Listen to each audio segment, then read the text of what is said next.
nearly 2 decades after the ending of the original anime, and Lelouch is still considered to be the GOAT of anime protagonists by many.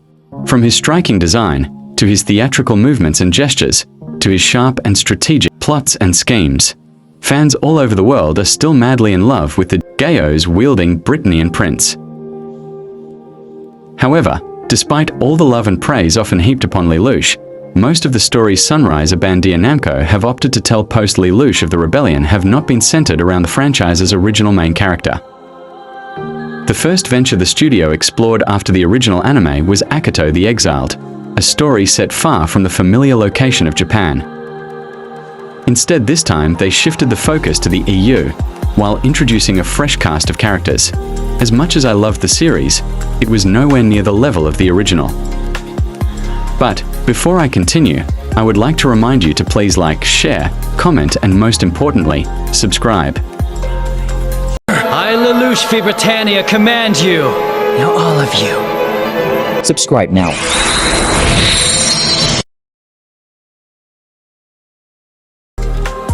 Things look hopeful when it was announced that they were going to bring Lelouch back from the dead, this coming on the heels of a set of compilation films that had seemingly reconned the continuity.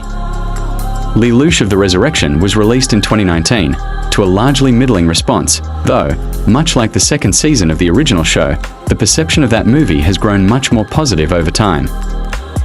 In case you're curious, I personally loved the Lelouch of the Resurrection movie. I believe it's the single best content we've gotten outside of the original anime. But, even those that didn't care much for the film, were still intrigued by where they could take the Code Geass universe now that Lelouch was back again.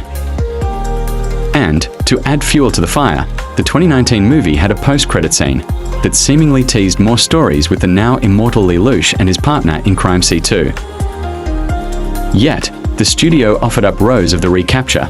The anime was not well received by fans. Many believe it to be the worst offering from the franchise yet. From appearing as Sir Julius Kingsley in Akito, to the brief glimpses we got in Rose, Lelouch has unfortunately been relegated to being a reserve player for the franchise, instead of the star player we all know he should be. This, of course, boggles the mind. A Lelouch-focused project would surely bring the Code Geass franchise back to the center of anime culture again and be competitive with the likes of Attack on Titan. If we are talking about a possible sequel to Resurrection, what direction would you like to see the story take? L2 and C2, perhaps going after the Geass shards, tracking down the different splintered factions of the Geass Order around the world and destroying them. Or maybe you'd like to see them rejoin the Black Knights, lending their skills to ensure the peace of the Zero Requiem remains uninterrupted. This direction could even lead to Lelouch crossing path with some of the characters that were introduced in Rose. But what I believe makes this story direction appealing to fans is that we'd get to spend time with the supporting cast from the original anime. Seeing Corlin, Ogi, perhaps even Tamaki would be the nostalgia injection Code Geass needs right now. And don't forget Suzaku, Nanali, and Shirley. Just the thought of these characters brings a smile to any fan. However, the idea of going decades, perhaps centuries, into the future still holds exciting opportunity for storytelling. With Lelouch now an immortal being after receiving Charles' Code, you can literally tell any story about Lelouch in any time period you desire.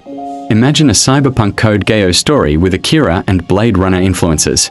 Set the story in space, take a page out of Gundam's book. Just imagine how cool that would be. With recent news of another Code Geass anime, not centered around Lelouch, as per the Starchaser, it's clear the studio is focused on exploring new corners of this universe. I understand that some fans are worried by the lack of Lelouch and are dying to watch him and C2 again on another adventure. But I don't think they should worry. Sunrise is well aware of Lelouch's popularity. I highly doubt they brought him back from the dead just to do nothing. We just have to be a bit patient. In 2019, Code Geass producer, Kojiro Taniguchi said the Lelouch of the Resurrection film was but phase 1 of a 10-year plan for new content in the Code Geass franchise. To me, this is a clear indication that they want to tell many different stories within this universe.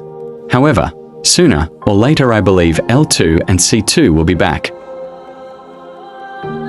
But for the time being, let's give these new projects a chance. I for one am eager to watch Asper the Star Chaser and hope to cover all the episodes when the anime finally arrives. Until next time, like, share, comment, and subscribe. I, Lelouch v. Britannia, command you. Now all of you. Subscribe now.